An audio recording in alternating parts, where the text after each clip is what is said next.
Hello everyone, welcome back. In today's video I will show you how to insert a dotted line like this in Excel. So let's go to another sheet, select all,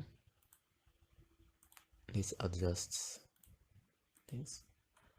So then select all, then right click, then go to format cells, then go to custom and delete general, then add arrows and asterisk and dot, then OK.